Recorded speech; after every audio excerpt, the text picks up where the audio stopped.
the third one. We only got two more questions here, but our first question of this video is tied to the previous question, number 6.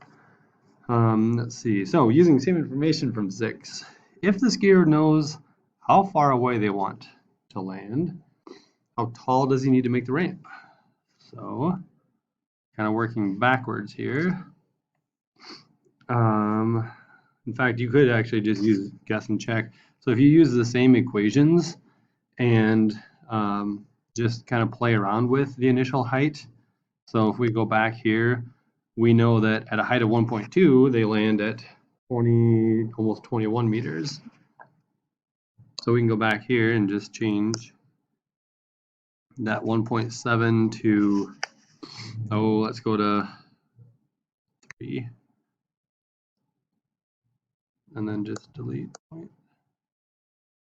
Not 31. There we go. 3 meters. We're going to graph that. We're going to trace that. And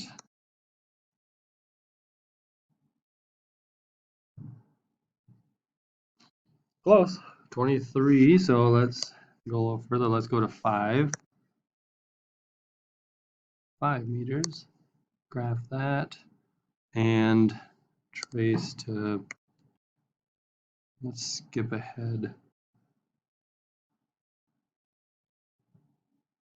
Here you go. We're at, well, they wanted to land 27 meters, and we're at 1.6. Let's go 1.55. There you go. That's basically, that's as close as we're going to get. I mean, that's a pretty good approximation. So our initial height, you know, to explain this one, we could just say using guess and check from 6, H0 is about 5 meters.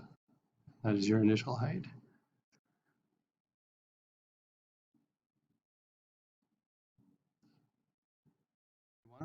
Excuse me, if you wanted to do the math on this one, what you would do is you would just say, well, we want x to be 27, and we know that x is 17.9 cosine 14.3. We haven't changed that information, the initial velocity and the angle, times t.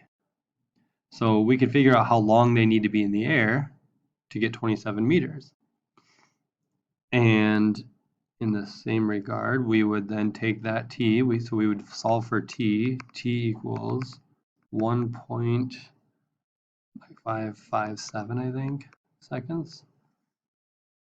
And then we would apply that t into our y equation, 17.9, we'd be plugging that into this equation, but everywhere you saw a t, you'd put 1.557, and you would come out with y is about 4.995 meters. So algebraically, that would be how you would solve that one. All right, last question. Here we go. Pumpkin tossing contest in Illinois. 2 telephone poles used with rubber band and a power winch, 45-degree angle, 25-foot initial height. That would be the top of the telephone pole, and initial speed of 125 feet per second. So what are they asking for? How long does it take the pumpkin to hit the ground? How far from the base? Okay, so we're actually just kind of back to our traditional styles of problems here. And we're just going to plug them in. So in the x direction, we have our 125 cosine 45 times t. In our y, we have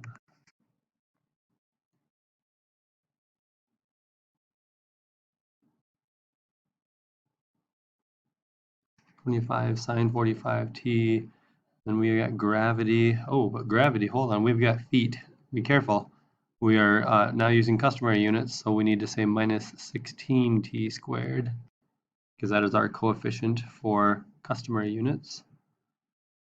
And then our initial height of 25 meters. So we have our equations. We can, well, see, here we've got our quadratic equation. We have a t squared, a t, and a constant. So we can use quadratic formula and solve for t, or we can graph and estimate what our t value is. So let's do that. Let's just graph that parametric. Go here. I've already got it put in, so we've got our x term, 125t cosine 45, and then we have negative 16t squared. We've got our initial height, 25 feet, and then the 125 feet per second times t times sine 45. So if we take and look at our window, I don't know, 10 seconds may not be enough. Let's go 25 seconds. I mean, the thing is going pretty fast. Let's go, yeah, let's leave it, let's say 100. That's fine. We'll start with that. The thing's at a 45-degree angle starting at 25 feet. Let's make this 50 and see what happens. Because if you're starting at 25 feet and you're going at 45-degree angle that fast, I'm guessing it's higher than that. But let's see how we did. Okay, not really well. Okay, so let's change our window. Boy, need to change a couple things here. Let's go crazy here. Let's go 500 and 100. Graph that. See what happens. Okay, we're getting a little bit closer. In fact, we're not that far off. 550. It didn't look like we were too far off in the x, but we're gonna have to double that. Okay, there we go. All right, so there's our pumpkin. It's traveling up, up, up, and finally back down. So let's go to 20 seconds. See where that put us. That's way too long. 10 seconds. 10 seconds, we're still negative 700. So this whole flight doesn't take that long. 6 seconds. Okay, let's backtrack a little too far. Okay. So we're less than a foot off at 5.8 seconds. I mean, that's about as good as we're going to get anyway. So if we go back, because it says time to the nearest tenth of a second, I'm graphing it, and I'm saying at 5.8, we're less than a foot away. So we're not going to get any more precise than that. Now, what was the distance from the base of the catapult to the nearest foot? At that 5.8 seconds, we are at 512.65, which is rounded to the nearest foot, is 513 feet. So there it is. There are all the review problems. Any other questions, come see me, but good luck, and we'll see you at the test.